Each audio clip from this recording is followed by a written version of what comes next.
El amanecer de la Viernes Santo en Sevilla no traía consuelo, sino un sudor frío que trepaba por las columnas de la catedral.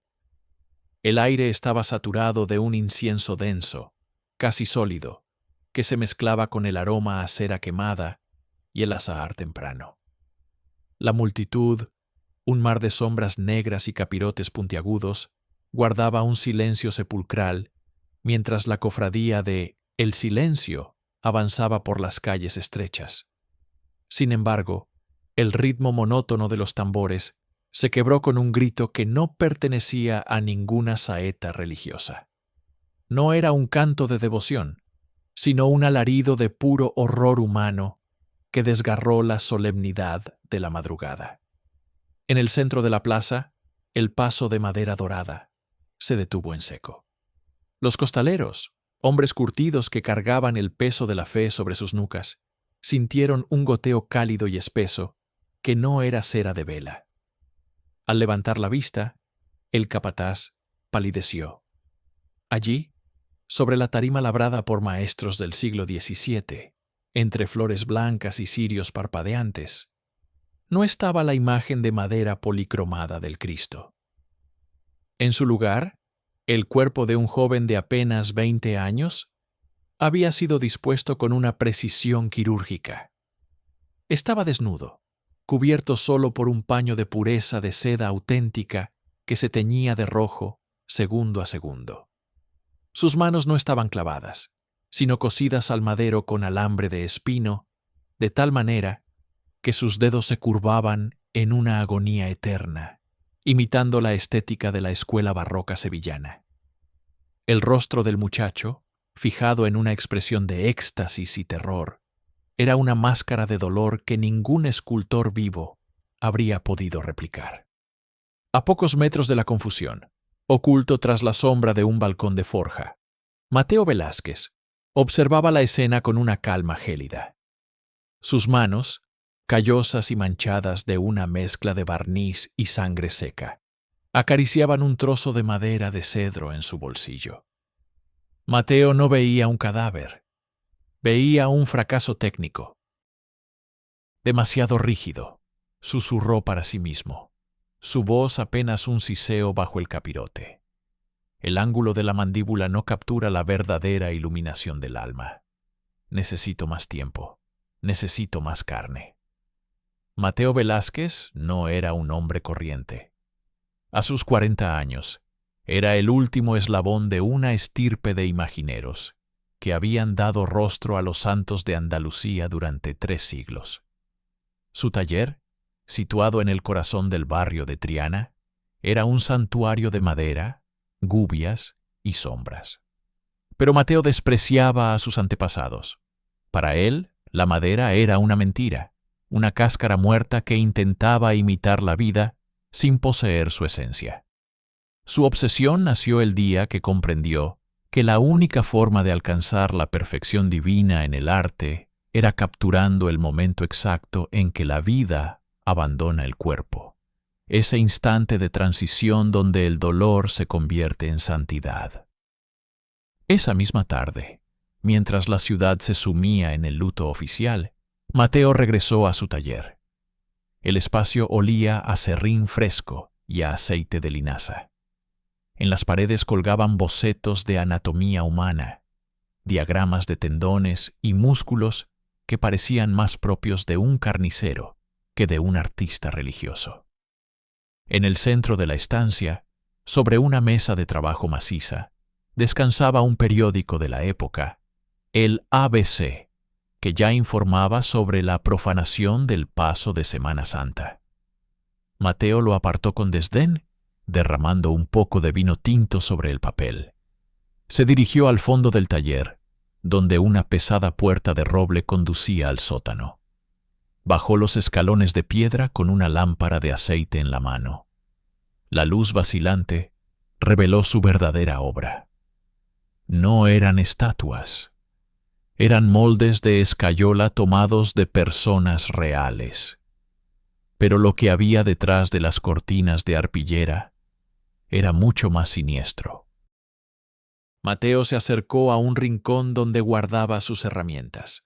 gubias de acero al carbono, formones afilados como navajas de afeitar y frascos de vidrio con barnices experimentales, hechos a base de resinas naturales y fluidos biológicos.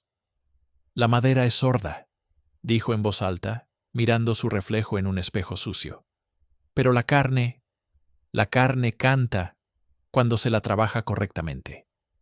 Su mente ya estaba seleccionando la próxima pieza de su colección. No buscaba víctimas al azar. Buscaba facciones. El siguiente debía ser San Sebastián. Necesitaba a alguien con la juventud y la resistencia necesaria para soportar las perforaciones sin morir demasiado pronto.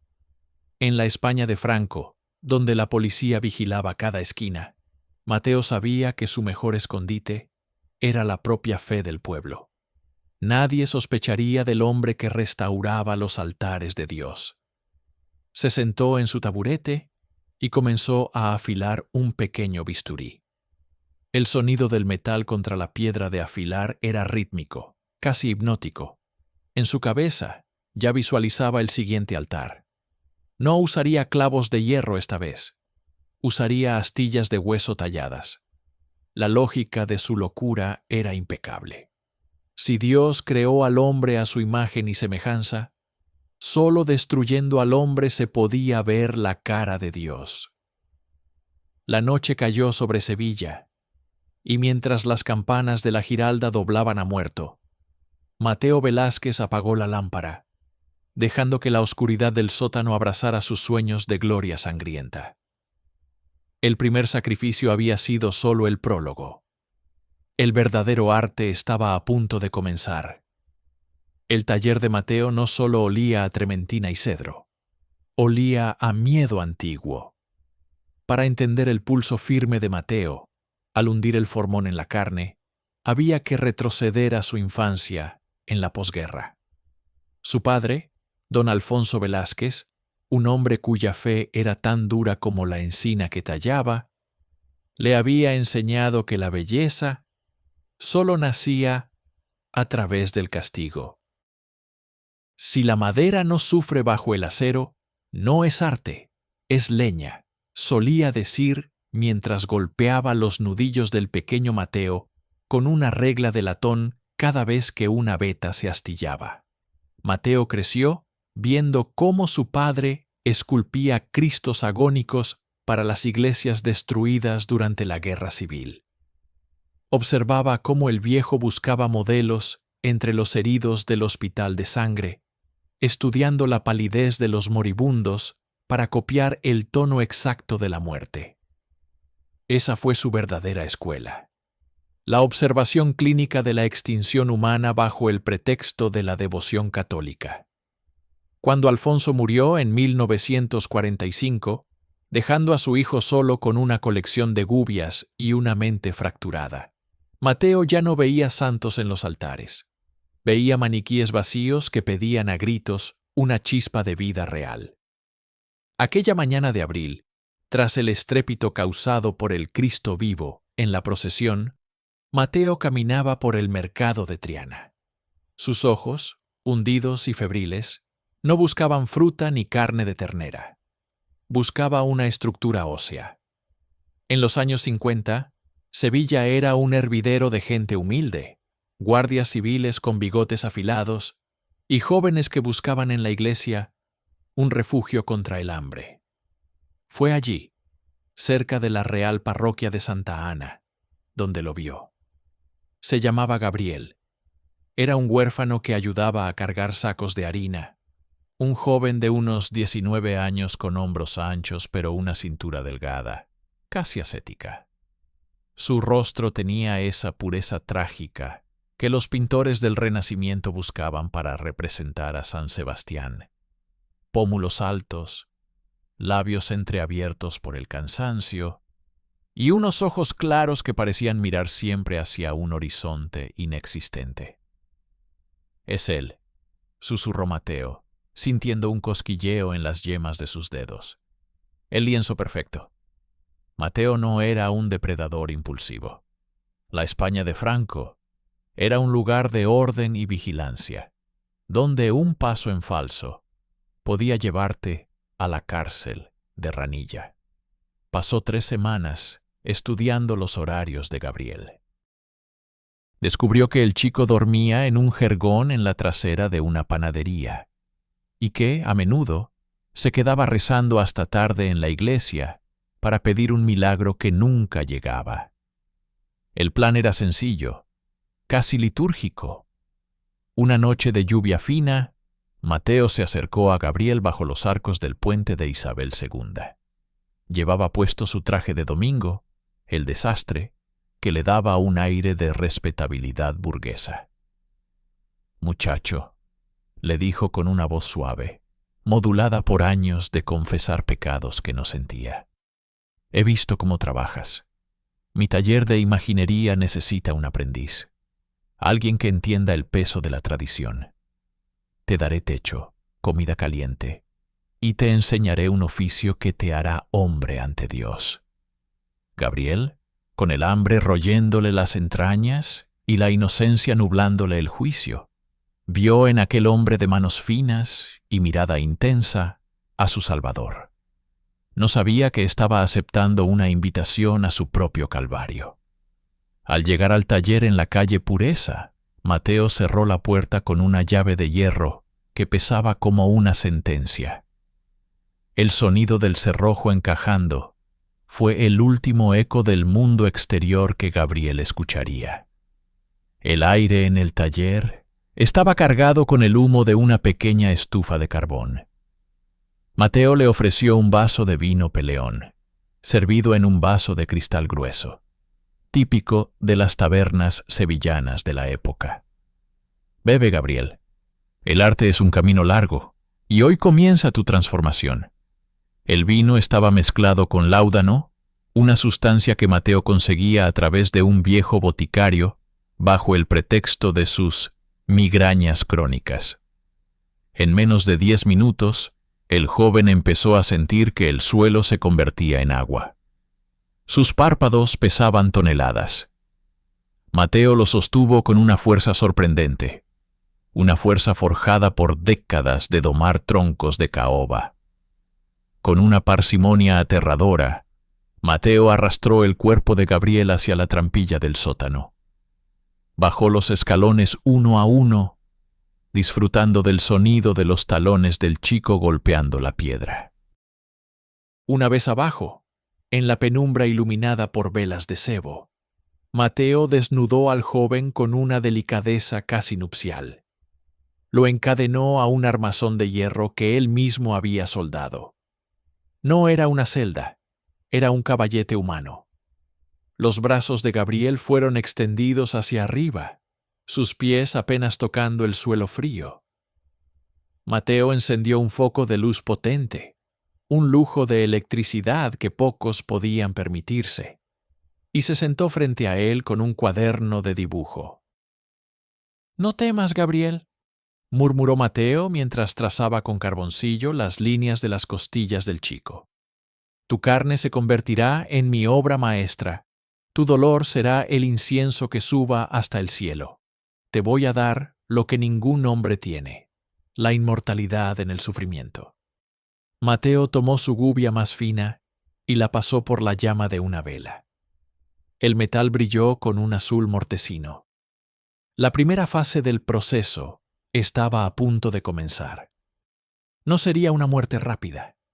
Mateo necesitaba que el cuerpo reaccionara, que los músculos se tensaran, que la piel adquiriera ese tono perlado que solo la agonía prolongada produce. En su mente, ya veía las flechas atravesando el torso de Gabriel. No flechas de madera, sino de acero templado que él mismo había afilado. El primer San Sebastián de la nueva era estaba naciendo en la oscuridad de Triana. El sótano de la calle Pureza no conocía el paso de las horas, solo el goteo rítmico de la humedad y el sonido del acero contra la piedra de afilar. Gabriel despertó con la garganta seca, como si hubiera tragado arena del Guadalquivir. Intentó mover las manos, pero el metal frío de las cadenas mordía sus muñecas. El efecto del láudano se desvanecía, dejando paso a una realidad distorsionada por la luz cegadora del foco que Mateo había instalado. «¿Despierta, mi pequeño mártir?», dijo Mateo desde las sombras. Estaba sentado en un taburete alto, con un delantal de cuero manchado de grasa y cera. «No luches». La tensión muscular rompe la armonía de la línea. «Necesito que tu dolor sea fluido, no errático». Gabriel intentó suplicar, pero su voz era un hilo roto. Mateo se levantó y se acercó a él. En su mano derecha sostenía un pequeño escalpelo de cirujano, una pieza que había comprado en un mercadillo de viejo a un antiguo médico militar. Con la mano izquierda, Mateo acarició el torso desnudo de Gabriel, marcando con un trozo de tiza blanca los puntos exactos donde, según la iconografía clásica, las flechas debían atravesar a San Sebastián. «¿Sabes por qué los antiguos fallaban?», preguntó Mateo, hundiendo levemente la punta de la tiza en la piel del chico. «Porque pintaban el dolor después de que ocurriera. Yo voy a esculpirlo mientras sucede». El primer corte fue superficial, una línea roja y perfecta que cruzó el costado de Gabriel. El joven gritó, un sonido agudo que rebotó en las paredes de piedra caliza. Mateo cerró los ojos y aspiró profundamente, como si el sonido fuera una fragancia embriagadora. No había odio en sus acciones, solo una curiosidad estética desmedida y una frialdad patológica. Durante los siguientes 3 días, Mateo transformó el sótano en un teatro de anatomía. No quería que Gabriel muriera rápido. La muerte era el final del arte, y él quería prolongar el proceso. Usaba papel de estraza, el papel marrón y basto que se usaba en las carnicerías de la época, para limpiar la sangre, dejando los pliegos empapados en un rincón. Aquel papel se convertiría, años después, en una de las pruebas clave de su caída. Para mantener a Gabriel consciente, le obligaba a beber caldo de gallina mezclado con estimulantes rústicos. El cuerpo del joven empezó a transformarse. La privación de sueño y el dolor constante hicieron que su piel se pegara a los huesos, revelando una estructura anatómica que fascinaba a Mateo. «Mira esa tensión en el esternón, Gabriel. Es divina», susurraba Mateo, mientras clavaba, centímetro a centímetro, una fina varilla de acero templado en el hombro del chico. No era una perforación al azar. Buscaba evitar arterias principales para que el mártir no se desangrara. La tortura era psicológica tanto como física. Mateo le leía pasajes de la Biblia, comparando sus sufrimientos con los de los santos, convenciéndolo de que su sacrificio era necesario para la salvación de Sevilla. En su locura, Mateo se sentía un sacerdote del arte, y Gabriel era su hostia. La noche del 4.º día, el cuerpo de Gabriel no pudo más. Su corazón, agotado por el estrés traumático, empezó a fallar. Mateo, al notar que los ojos del chico perdían el brillo y que su respiración se volvía un estertor ronco, supo que el momento de la obra final había llegado. «Es hora, Sebastián», dijo con una ternura aterradora. Tomó una gubia de boca ancha. En lugar de usarla sobre madera, la posicionó sobre el pecho del joven, justo donde el corazón latía débilmente. Con un mazo de madera de boj, el mismo que usaba para tallar los retablos de las iglesias, dio un golpe seco y preciso. El grito de Gabriel se ahogó en su propia sangre. Mateo no se apartó. Dejó que la sangre le salpicara el rostro, bautizándose en su propio pecado. Mientras el cuerpo de Gabriel colgaba ya sin vida, Mateo tomó su carboncillo y comenzó a dibujar frenéticamente. Capturó la inclinación de la cabeza, el rictus de la boca, la palidez cadavérica que inundaba la estancia. Esto, gritó Mateo a las sombras. Esto es la verdad. Esto es Dios. Esa noche, Mateo no durmió. Descuartizó el cuerpo con la precisión de quien despieza un tronco para un encargo. En la España de 1952 no había cámaras de seguridad ni análisis de ADN. El Guadalquivir, con sus aguas turbias y sus corrientes traicioneras, era el cómplice perfecto. Metió los restos en sacos de arpillera, lastrados con trozos de mármol sobrantes de un altar. Sin embargo, en su euforia, cometió su primer error logístico. En el fondo del sótano, bajo una montaña de virutas de madera, olvidó una de las sandalias de cuero de Gabriel.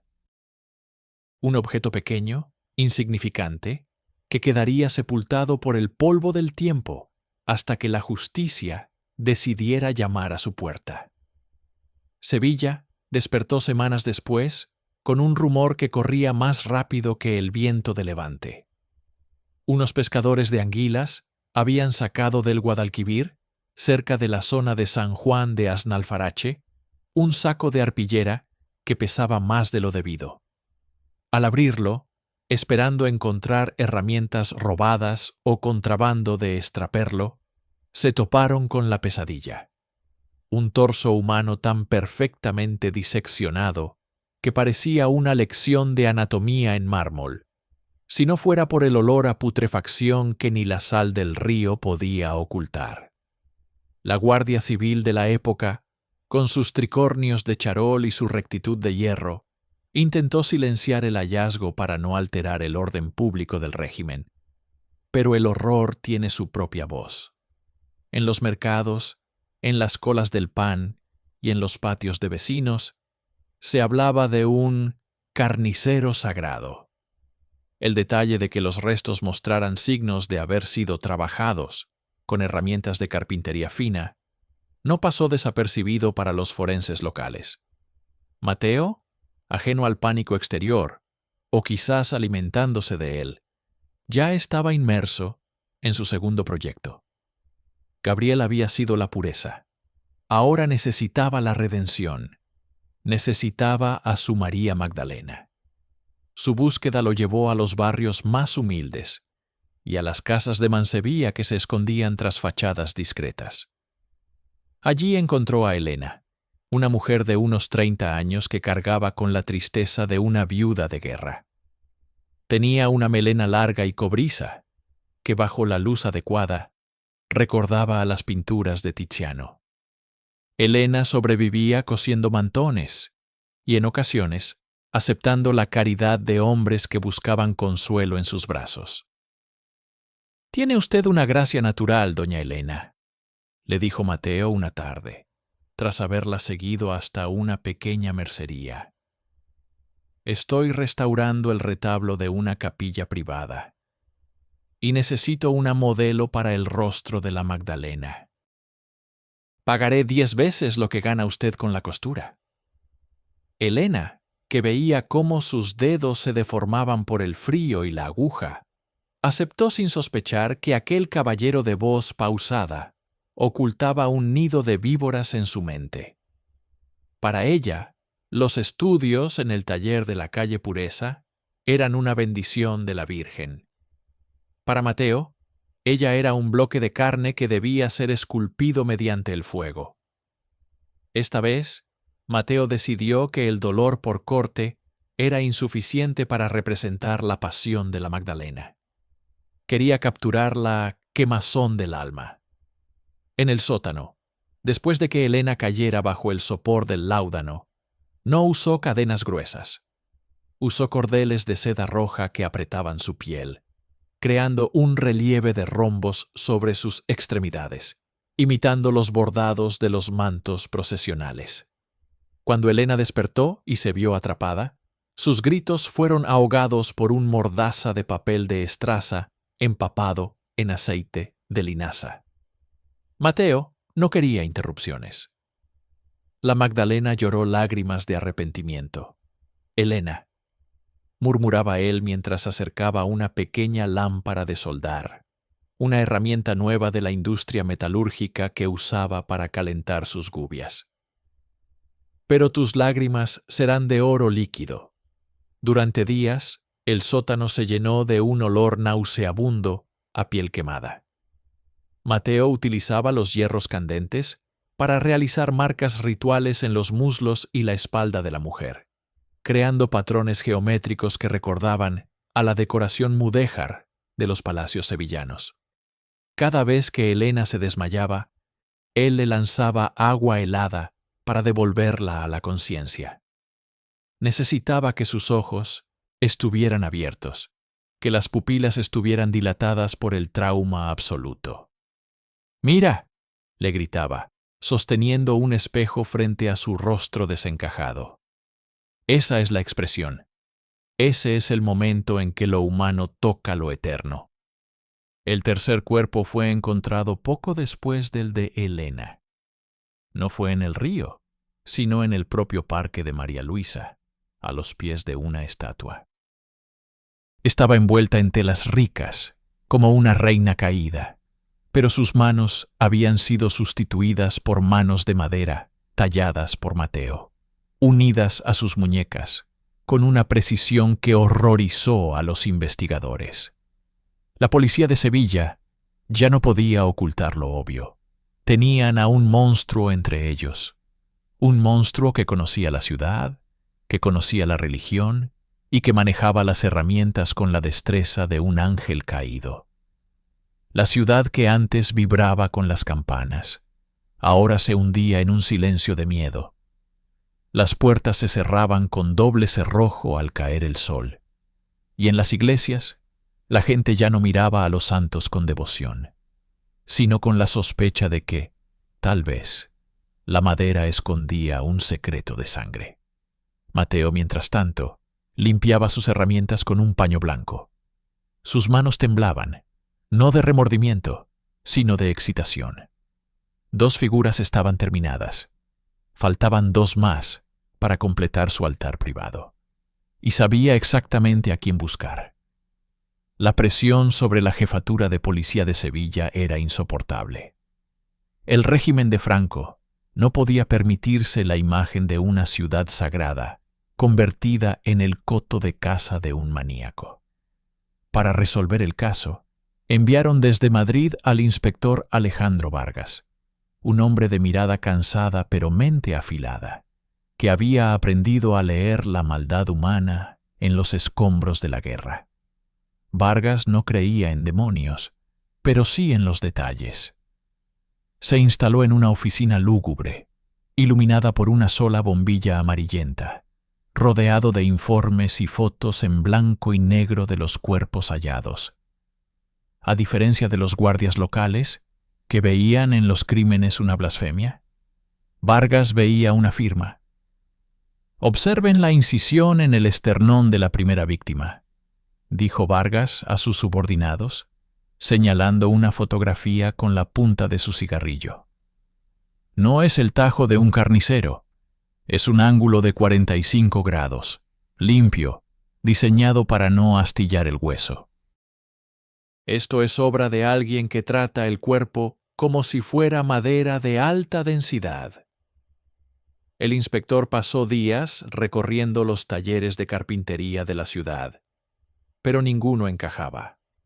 Sin embargo, el hallazgo de la segunda víctima, la mujer con manos de madera, le dio la clave definitiva. Vargas llevó las manos de madera a un perito en arte sacro de la Universidad de Sevilla. «Inspector», dijo el experto, observando las piezas con una lupa. «Este tallado es excepcional. El autor usa un estilo de gubia que cayó en desuso a finales del siglo XIX. Pero lo más inquietante es el acabado. No es barniz común. Tiene un brillo orgánico, una mezcla de resina de lentisco y algo que huele a hierro oxidado». Vargas anotó las palabras. Resina de lentisco. Sabía que ese tipo de materiales solo se vendían en boticas especializadas o tiendas de suministros para imagineros de élite. Mientras tanto, Mateo ya había elegido a su tercera pieza. esta vez no sería un desamparado. Su soberbia había crecido junto con su obra. Su mirada se posó en don Julián, un canónigo de la catedral, un hombre obeso y soberbio que representaba para Mateo la hipocresía de la iglesia oficial. Quería que don Julián fuera su Caifás. La captura fue audaz. Aprovechando una noche en la que el canónigo regresaba tarde de una cena privada, Mateo lo interceptó en un callejón oscuro cerca de la Giralda. Un pañuelo empapado en cloroformo, un químico que Mateo había aprendido a sintetizar en pequeñas cantidades, fue suficiente. El peso del hombre fue un desafío, pero la adrenalina del artista le dio fuerzas sobrehumanas para arrastrarlo hasta su carromato de madera, cubierto con mantas de arpillera. De vuelta en el sótano, la escena era dantesca. Mateo había comenzado a decorar el lugar. Los restos de las víctimas anteriores no estaban todos en el río. Guardaba fragmentos de piel curtida y huesos pequeños que colgaba del techo como exvotos. «Usted siempre quiso estar cerca de la gloria, don Julián», susurró Mateo, mientras desnudaba al clérigo inconsciente. «Yo voy a elevarlo, más de lo que cualquier oración podría». Vargas, por su parte, comenzó a rastrear los pedidos de papel de estraza grueso y de resinas raras en la zona de Triana. Sus sospechas se centraban en un radio de pocos kilómetros. Sabía que el asesino no era un vagabundo, sino un vecino respetado. Alguien que podía caminar con sangre bajo las uñas sin que nadie lo cuestionara.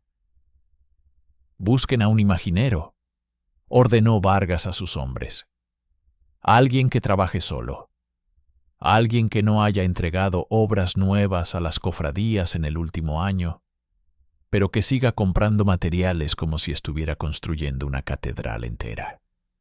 El cerco empezaba a cerrarse, pero Mateo, sumergido en su delirio, ya estaba calentando sus gubias para recibir al canónigo. El olor a incienso y sangre en el sótano de la calle Pureza era ahora tan denso que parecía tener vida propia. El sótano de la calle Pureza se había transformado en algo que desafiaba la razón. Mateo ya no solo buscaba la perfección en una figura, sino que estaba construyendo un retablo humano completo. Don Julián despertó encadenado a una silla de madera pesada, con las extremidades dispuestas en una postura de juicio severo. El frío de la piedra caliza le calaba los huesos, pero era el olor lo que más le aterrorizaba. Una mezcla de incienso litúrgico, orina y algo dulzón que solo podía ser carne en descomposición.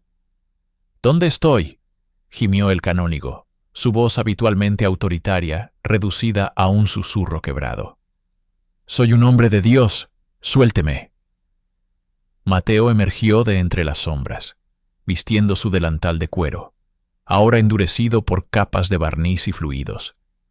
En su mano sostenía una gubia de media caña, afilada hasta el extremo. «Usted no es un hombre de Dios, Julián», dijo Mateo con una calma que helaba la sangre. «Usted es un administrador de madera muerta. Yo soy el que le dará la verdadera forma. Va a ser mi Caifás, el juez que condena a la verdad. Pero para eso, su rostro debe reflejar la carga del pecado. A diferencia de las víctimas anteriores, con el canónigo Mateo no buscaba la estética del martirio, sino la de la corrupción. Comenzó el proceso realizando pequeñas incisiones en las mejillas de don Julián, insertando pequeñas cuñas de madera de olivo bajo la piel para deformar sus rasgos, dándole una expresión de desprecio eterno. El dolor era atroz, pero Mateo administraba el láudano con precisión de boticario para evitar que el hombre se sumergiera en la inconsciencia total. «Es usted un monstruo», gritaba el clérigo entre espasmos. «Soy un perfeccionista. corregía Mateo mientras usaba un hilo de plata para coser los párpados de don Julián en una posición de apertura perpetua. Un artista no puede trabajar si el modelo aparta la vista. Durante días, Mateo sometió al canónigo a un proceso de purificación que incluía la privación sensorial y el uso de sales cáusticas para alterar la pigmentación de su piel. Quería que el hombre pareciera una estatua policromada, incluso antes de morir. Mientras trabajaba, Mateo le recitaba versos de los místicos españoles, de San Juan de la Cruz y Santa Teresa, retorciendo sus palabras para justificar la carnicería que estaba llevando a cabo. Mientras tanto, en la superficie, la desaparición de un miembro tan destacado de la Iglesia había puesto a Sevilla en estado de sitio. El inspector Vargas ya no se limitaba a investigar. Estaba obsesionado. Había pasado noches enteras estudiando los mapas de las alcantarillas y los registros de propiedad de Triana. «Este hombre no esconde los cuerpos porque tenga miedo», le dijo Vargas a su ayudante, mientras señalaba un punto en el mapa. «Los exhibe porque quiere que los veamos.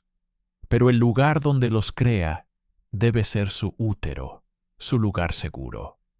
Y el olor, un taller que procesa tanta materia orgánica, debe oler a muerte a kilómetros de distancia».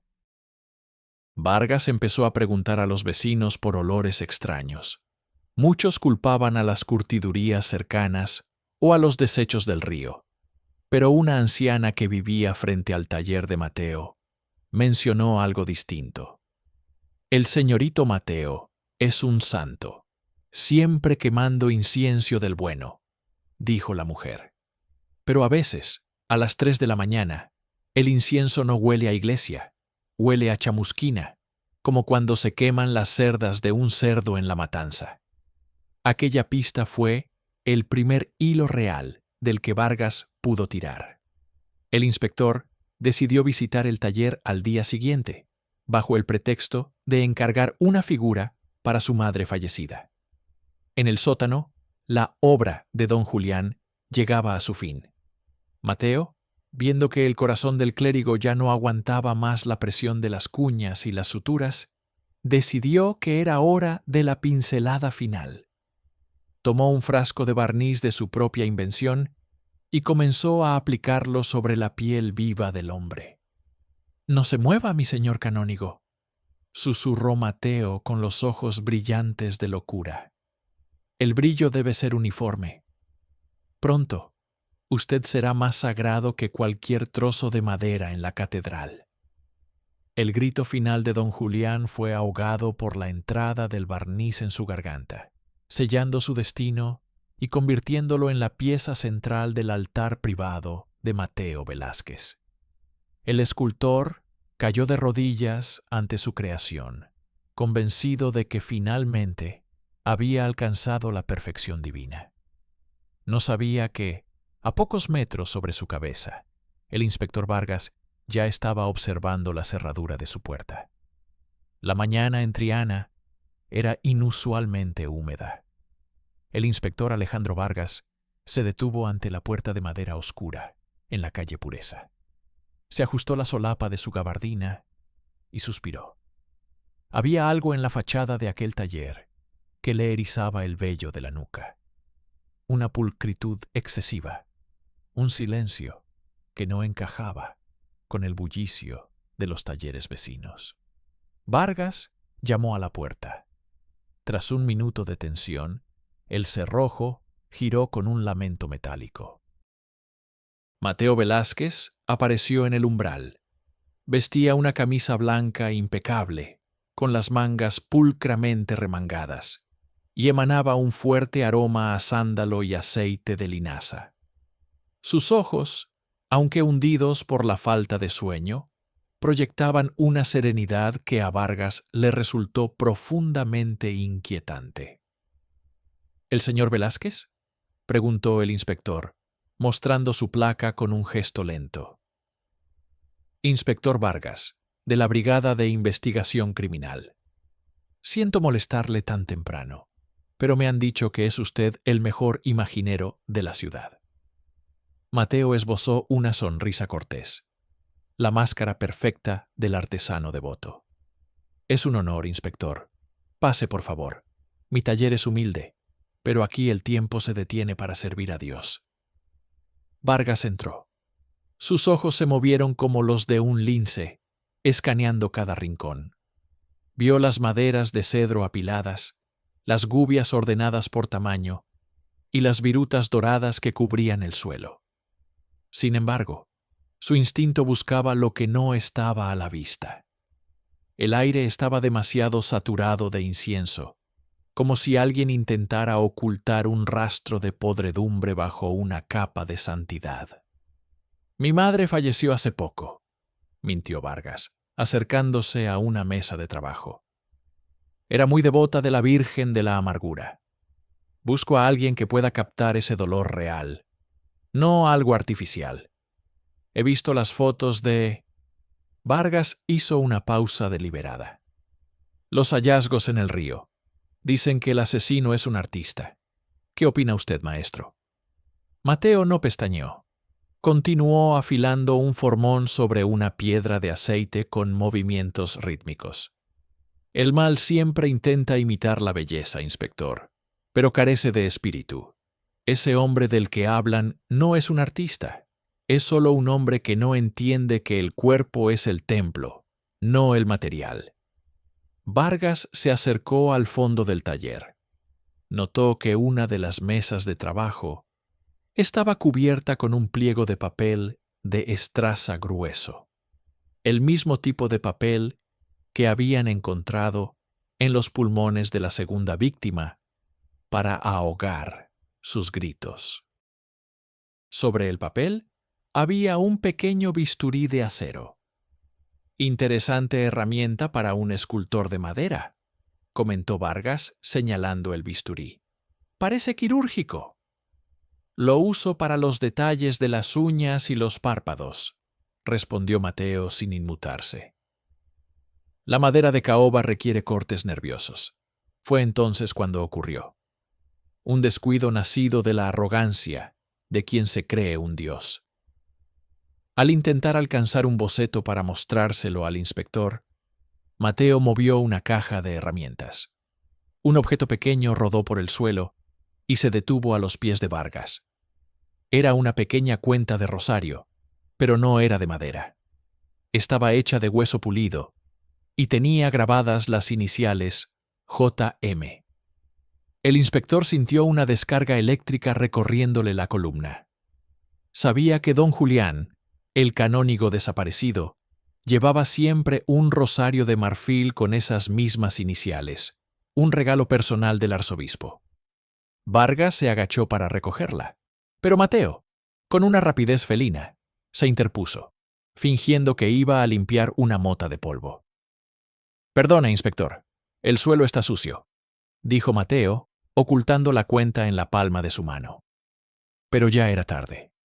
Vargas había visto suficiente. No solo la cuenta, sino el brillo sudoroso en la frente de Mateo, y la forma en que sus nudillos se volvían blancos al apretar la gubia. Además, bajo el aroma del incienso, Vargas percibió un matiz metálico, dulce y pesado. Sangre. No sangre fresca, sino sangre tratada con químicos. «Gracias por su tiempo, maestro», dijo Vargas, retrocediendo hacia la puerta con una calma fingida. «Le visitaré pronto para concretar el encargo». Mateo lo vio marchar desde la ventana. Supo en ese instante que el velo se había rasgado. La visita del inspector no era una coincidencia. El juego había cambiado. Ya no era un diálogo entre el artista y su obra, sino una carrera contra el tiempo. Mateo bajó rápidamente al sótano. Allí, el cuerpo barnizado del canónigo don Julián presidía la estancia, brillando bajo la luz de las velas. El maestro comprendió que debía terminar su altar esa misma noche. Solo le faltaba una pieza para cerrar el círculo. el rostro de la justicia. Y ya sabía quién se lo entregaría. Vargas, al doblar la esquina, no fue a la comisaría. Se detuvo en un teléfono público y marcó con dedos urgentes. Central. Aquí Vargas. Necesito una orden de registro inmediata para el taller de la calle Pureza, número 14. Y traigan máscaras. No sé qué hay allí abajo, pero huele a infierno. La noche cayó sobre Triana con una pesadez asfixiante. El aire estaba cargado de electricidad, presagiando una tormenta que no terminaba de romper. El inspector Vargas no esperó a que amaneciera. Sabía que cada minuto que pasaba era una oportunidad para que Mateo Velázquez hiciera desaparecer las pruebas, o peor aún, se cobrara una nueva vida. A las 11 de la noche, 3 furgones de la policía secreta y un destacamento de la Guardia Civil bloquearon ambos extremos de la calle Pureza. Sin sirenas, ordenó Vargas, ajustándose el cinturón con su pistola Astra 1921. No quiero que queme nada antes de entrar. Dentro del taller, Mateo no estaba huyendo, estaba trabajando. La visita de Vargas lo había sumido en un estado de trance frenético. Había bajado al sótano y, en un acto de locura final, había comenzado a mover sus piezas. El cuerpo barnizado del canónigo, la figura de Elena con sus manos de madera y los restos secos de Gabriel estaban dispuestos en un semicírculo perfecto. En el centro, un pedestal vacío esperaba. La justicia, susurraba Mateo, mientras afilaba un hacha de carnicero. El rostro de la ley debe ser el que complete el retablo.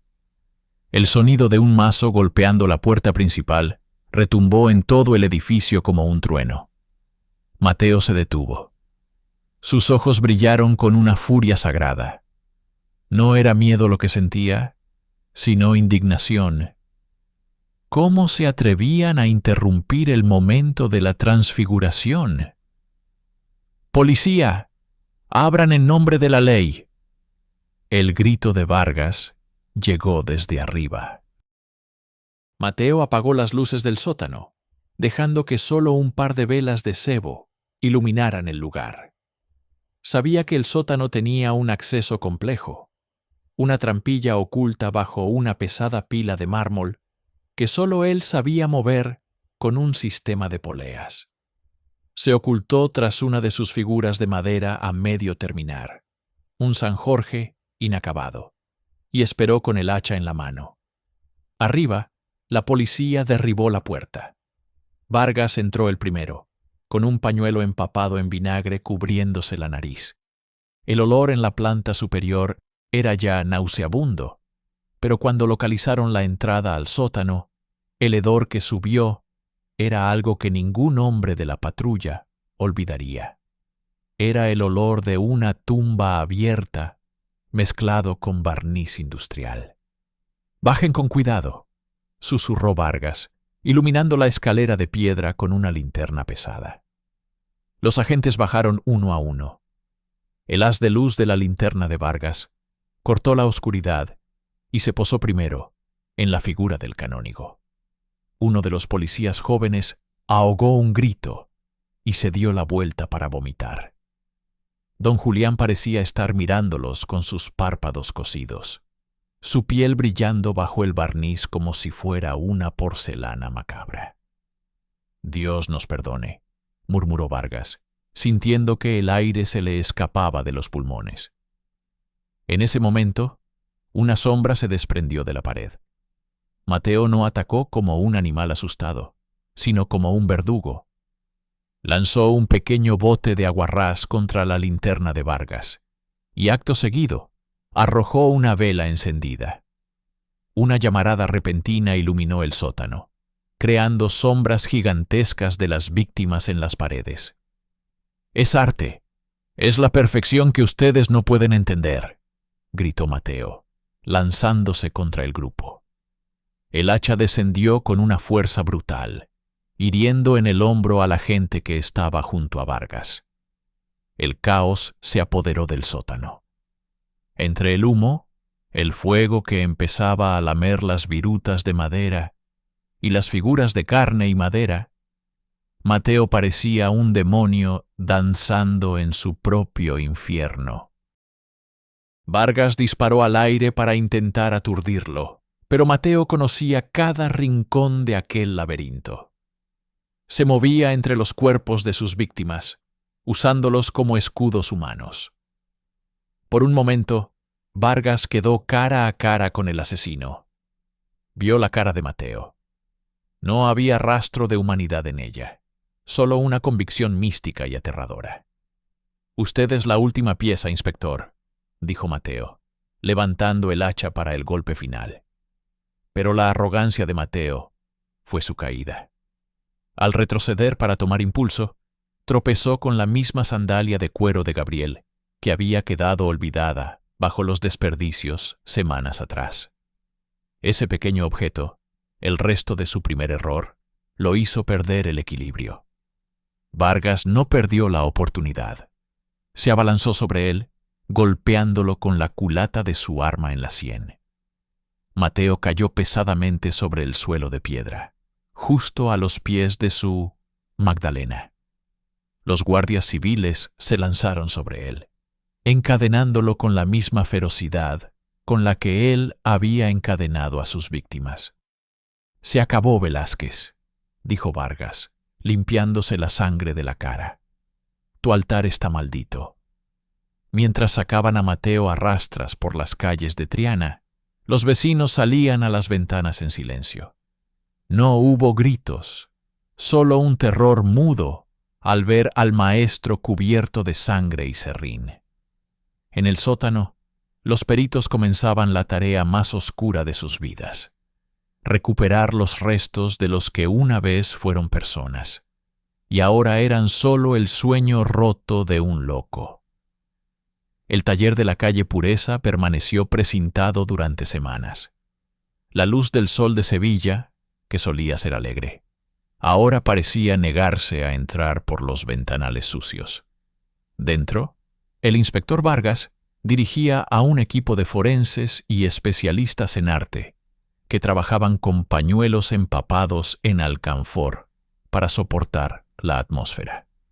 Lo que encontraron no fue solo un escondite de un asesino, sino un museo de la depravación humana. «Miren esto», dijo un joven médico forense, señalando una de las figuras de madera que flanqueaban el sótano. «No es solo que haya usado restos humanos, ha integrado la biología en la estructura del mueble.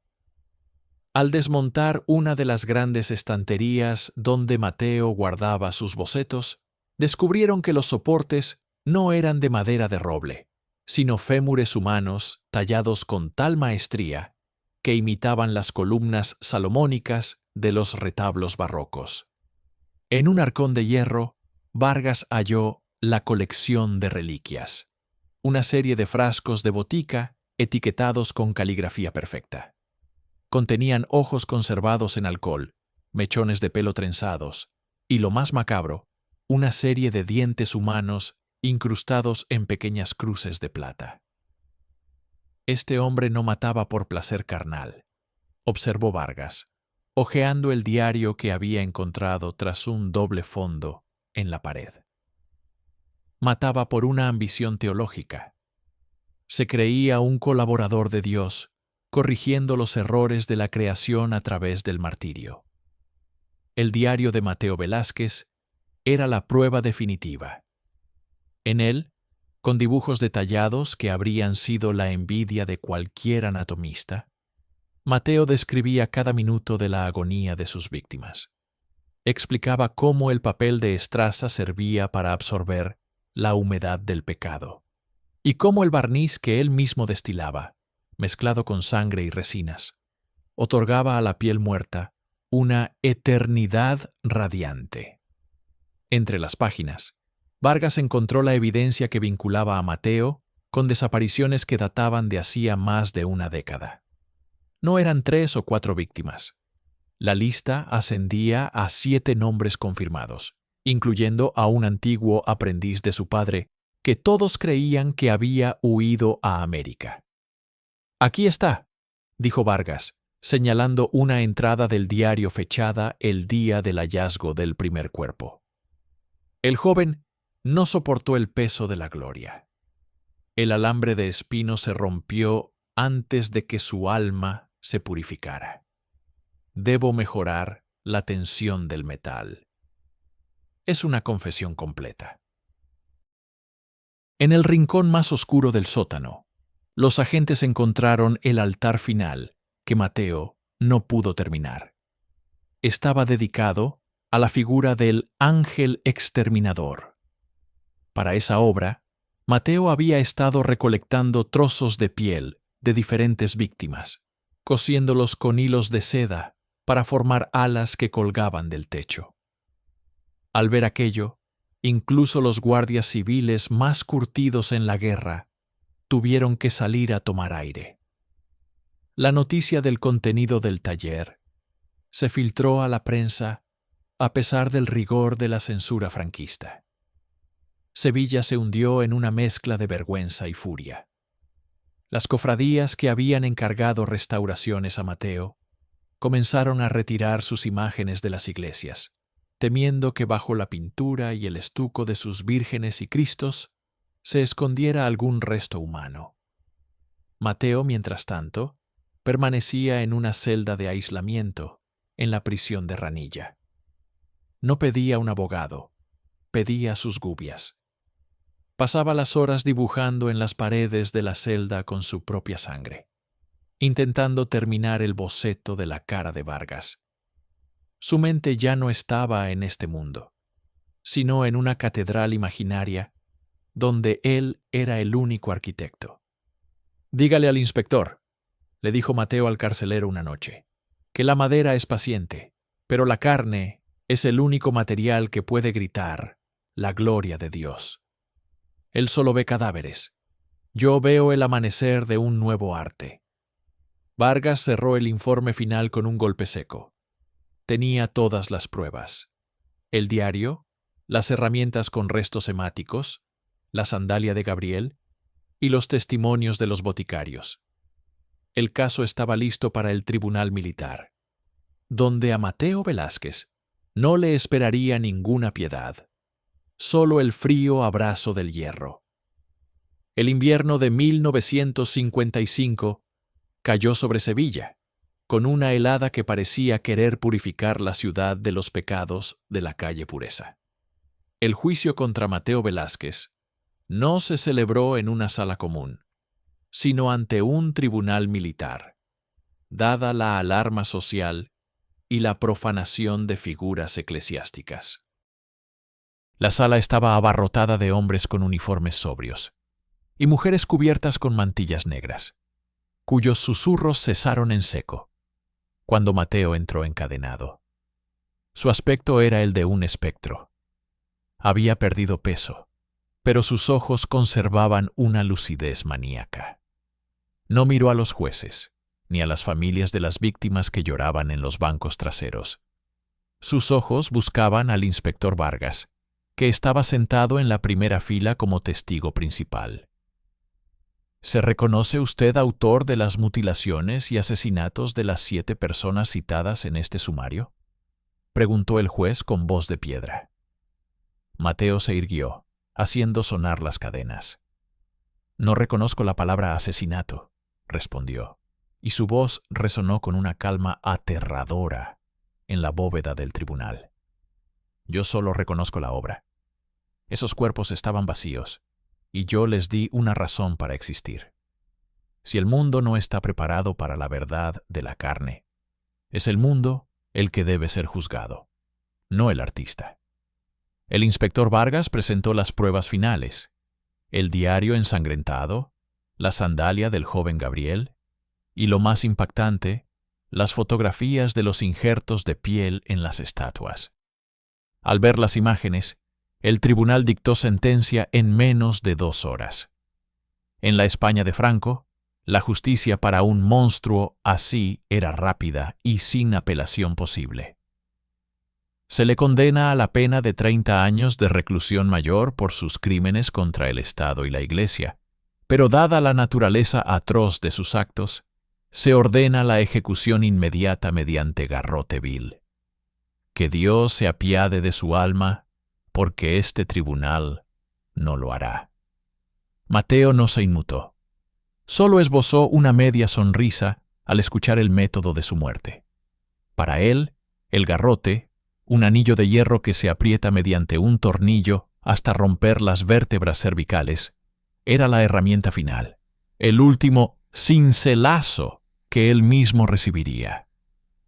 La ejecución se programó para el alba en el patio de la prisión de Ranilla. El verdugo, un hombre de rostro inexpresivo que cumplía su oficio con una frialdad burocrática, preparó el poste de madera y el collarín de hierro.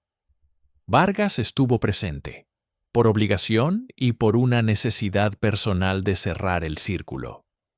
Cuando llevaron a Mateo al patíbulo, el aire olía a tierra mojada y a miedo.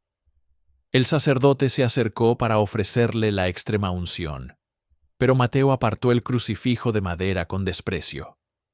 «No me ofrezca esa madera muerta, padre», susurró. «Yo ya he visto el rostro de Dios en el dolor de los hombres». Lo sentaron en el banquillo.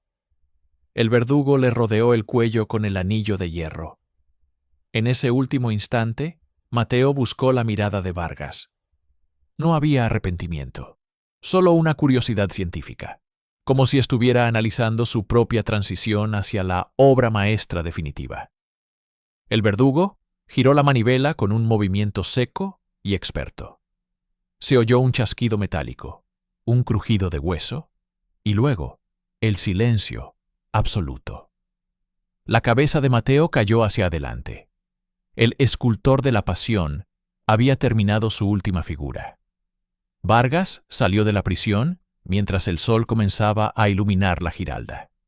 Encendió un cigarrillo, sintiendo que el peso de los últimos años se desvanecía, aunque sabía que el olor a incienso y sangre jamás abandonaría sus pesadillas. La historia de Mateo Velázquez fue enterrada en los archivos clasificados del régimen, y el taller de la calle Pureza fue demolido poco después, dejando solo un solar vacío donde, según dicen los vecinos, todavía hoy, en las noches de Semana Santa, se escucha el rítmico sonido de una gubia trabajando sobre algo que no es madera.